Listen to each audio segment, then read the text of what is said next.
नीतीश कुमार ने आज 8वीं बार बिहार के मुख्यमंत्री के तौर पर शपथ ली है। शपथ ग्रहण समारोह के मंच पर आज उनके साथ उनके deputy chief minister Tejashwi Yadav मौजूद थे। तेजस्वी यादव ने अपने राजनीतिक करियर में दूसरी बार उप मुख्यमंत्री के तौर पर शपथ ली है। पिछली बार वर्ष 2015 में जब महागठबंधन की सरकार बनी थी, उसमें भी वो उप मुख्यमंत्री बने थे। हालांकि उन्हें 2 साल के अंदर ही गठबंधन टूटने के बाद अपना पद असल में छोड़ना पड़ा था उन्हें। तेजस्वी यादव ये भूले नहीं होंगे बिल्कुल भी कि पद छोड़ने वाले हालात क्यों बने थे, कैसे बने थे और नीतीश कुमार ने उस समय क्या कहा था उनके बारे में। और शायद इसीलिए आज मंच पर स्थिति थोड़ी सी अलग है और आज हम आपको मंच की स्थिति का एक ब्लैक एंड व्हाइट विश्लेषण करके दिखाएंगे। देखिए शपथ ग्रहण की इस तस्वीर को ध्यान से। इसमें तेजस्वी यादव मंच पर आते हैं, शपथ लेते हैं। शपथ लेने के बाद वो नीतीश कुमार की बगल में बैठने से पहले उनके पैर छुएंगे। देखिए अभी तो वो शपथ ले रहे हैं, धीरे धीरे आप इन तस्वीरों को ध्यान से देखिए। अब वो नीतीश कुमार की तरफ बढ़ रहे हैं, पैर छूने की मुद्रा में आते हैं। नीतीश कुमार हाथ मिलाते हैं और उन्हें इस तरीके से कुर्सी ऑफर करते हैं कि देखिए असल में ये कुर्सी नीतीश कुमार की वजह से ही उन्हें मिल रही है। और फिर नीतीश कुमार इस भाव से उनका स्वागत करते हैं कि आइए इस कुर्सी पर विराजिए, और फिर वो डिप्टी चीफ मिनिस्टर की कुर्सी पर विराजमान हो जाते हैं। सामान्य तौर पर यह सब शिष्टाचार के तहत आता है, लेकिन राजनीति में इसके भी बहुत सारे मायने निकाले जाते हैं। दोनों आज एक ही तरह की बराबरी की कुर्सी पर बैठे थे, लेकिन इस एक तस्वीर में तेजस्वी यादव का कद भी आपको नीतीश कुमार से ज्यादा बड़ा नजर आएगा। जब ये दोनों बैठे तो आप देखिएगा ध्यान से कि तेजस्वी यादव आपको आज नीतीश कुमार से बड़े नजर आएंगे, ऊंचे नजर आएंगे। और नीतीश कुमार ये जानते हैं कि यह स्थिति केवल मंच पर रखी कुर्सी तक सीमित नहीं रहने वाली है। देखिए अब ये बराबरी की बात है और यहां आपको तेजस्वी यादव नीतीश कुमार से थोड़े से ऊपर दिख रहे हैं। यह बराबरी की कुर्सी नहीं है, बल्कि थोड़ी सी ऊंची कुर्सी है नीतीश कुमार से। और अब बिहार की राजनीति की तस्वीर भी ऐसे ही रहने वाली है। ये आपके सामने जो आप तस्वीर देख रहे हैं, यही है बिहार की नई राजनीतिक तस्वीर। अब इसमें आपको नीतीश कुमार पहले के मुकाबले थोड़े कमजोर नजर आएंगे, पहले के मुकाबले थोड़े असहाय महसूस कर रहे होंगे। और तेजस्वी यादव पहले के मुकाबले ज्यादा परिपक्व हैं, ज्यादा अनुभवी हो चुके हैं। और अब नीतीश कुमार को यह भूल बिल्कुल नहीं करनी चाहिए कि वो तेजस्वी यादव को अब बच्चा समझने लगे। ये तेजस्वी यादव बच्चा नहीं है।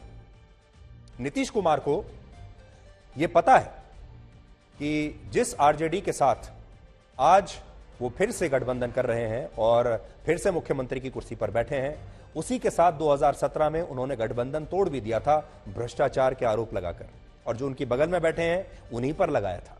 यकीनन तेजस्वी यादव को भी यह बात जरूर याद होगी, क्योंकि वो उस समय डिप्टी सीएम थे और अचानक से उनकी कुर्सी उनके नीचे से खिसका दी गई थी। दरअसल वर्ष 2017 में गठबंधन तोड़ने के बाद वर्ष 2020 में नीतीश कुमार को बीजेपी के साथ चुनाव में उतरना पड़ा। चुनावों के जो नतीजे आए उसने जेडीयू और बीजेपी की गठबंधन की ताकत बढ़ाई, लेकिन जेडीयू को कमजोर कर दिया। चुनावों में आरजेडी 75 सीट लेकर पहले नंबर पर थी। तो इसलिए आज नीतीश कुमार की जो बगल में बैठे हैं तेजस्वी यादव, उनके पास सबसे ज्यादा सीटें हैं। बीजेपी उनसे नीचे है 1 सीट। बीजेपी 74 सीट लेकर दूसरे नंबर पर थी और नीतीश कुमार की पार्टी सिर्फ 43 सीट लेकर तीसरे नंबर पर थी। अगर आप आम बोलचाल की भाषा में इसे देखें तो नीतीश कुमार स्कूल या कॉलेज की कक्षा में पढ़ने वाले वो छात्र हैं जो 3rd क्लास नंबरों से पास हुए हैं। 100 में से 43 नंबरों से पास हुए हैं, लेकिन उन्होंने एक मेधावी छात्र को पकड़ लिया जिसके ज्यादा 6 नंबर आए हैं और उसके साथ मिलकर उन्होंने ये कहा कि अब मैंने इस क्लास को टॉप कर लिया, परीक्षा में मैं टॉपर हूं। ऐसा किया है उन्होंने। इन आंकड़ों ने नीतीश कुमार को यह बता दिया कि राज्य में उनकी स्थिति क्या है।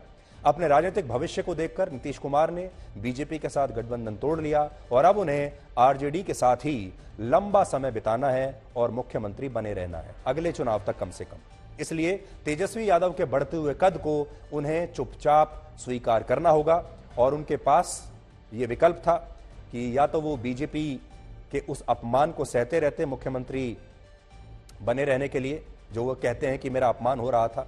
लेकिन इसको आप ये भी समझ सकते हैं कि हो सकता है बीजेपी के साथ वो मनमानी ना कर पा रहे हों, लेकिन यहां पर हो सकता है कि उन्हें थोड़ा ज्यादा स्पेस मिलेगा। मंच पर जितनी देर भी दोनों नेता मौजूद आज रहे, उनमें कोई खास बातचीत नहीं हुई। दोनों ने पद की गरिमा का सम्मान करते हुए अपना अपना शिष्टाचार निभाया। और नीतीश कुमार जानते हैं कि इस बार के गठबंधन में तेजस्वी यादव का कद पिछले कार्यकाल के मुकाबले ज्यादा ऊंचा रहने वाला ही है। गठबंधन में आरजेडी की भूमिका और ज्यादा मजबूत होगी और नीतीश कुमार भी आरजेडी की मांगे मानने के लिए इस बार मजबूर हो जाएंगे। और वजह यह है कि पिछले 3 विधानसभा चुनावों में जेडीयू लगातार कमजोर हो रही है। 2010 में जेडीयू के पास 115 सीटें थीं, 2015 में 71 सीटें बचीं और पिछले चुनाव 2020 में सिर्फ 43 सीटें रह गई। मतलब पार्टी का जनाधार कम हो रहा है और उनकी लोकनायक वाली छवि जो है नीतीश कुमार की, वो भी धीरे धीरे मिट रही है।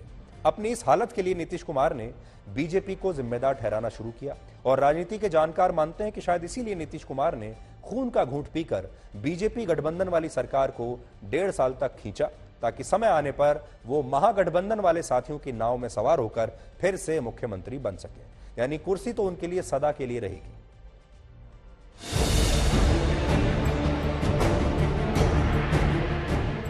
मैं नीतीश कुमार सत्यनिष्ठा से प्रतिज्ञान करता हूँ। मैं तेजस्वी प्रसाद यादव सत्यनिष्ठा से प्रतिज्ञान करता हूँ।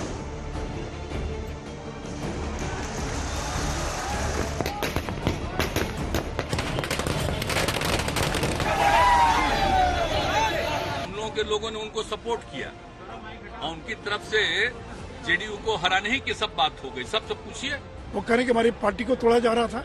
उनके 44-45 विधायक, तब हमने उनको मुख्यमंत्री स्वीकार किया। तो अगर हम चाहते तो उसी समय कुछ कर सकते थे, लेकिन बीजेपी ने आज तक कभी भी अपने किसी सहयोगी को धोखा नहीं दिया।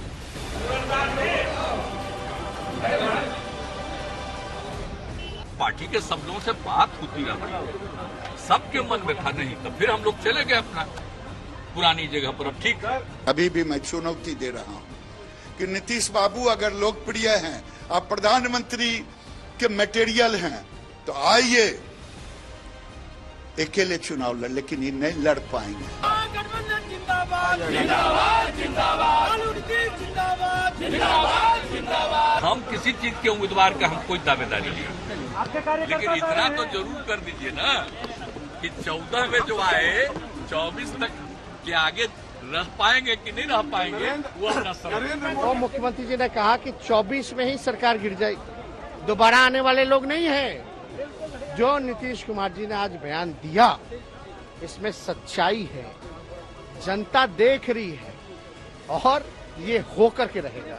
कुछ लोग जो है वो प्रधानमंत्री बनने के लिए नहीं, बल्कि प्रधानमंत्री इन वेटिंग बनने के लिए एक लंबी लिस्ट है। लेकिन जब चुनाव हो जाता है तो मेरे दिल के टुकड़े हुए हजार, कोई यहाँ गिरा, कोई वहाँ गिरा।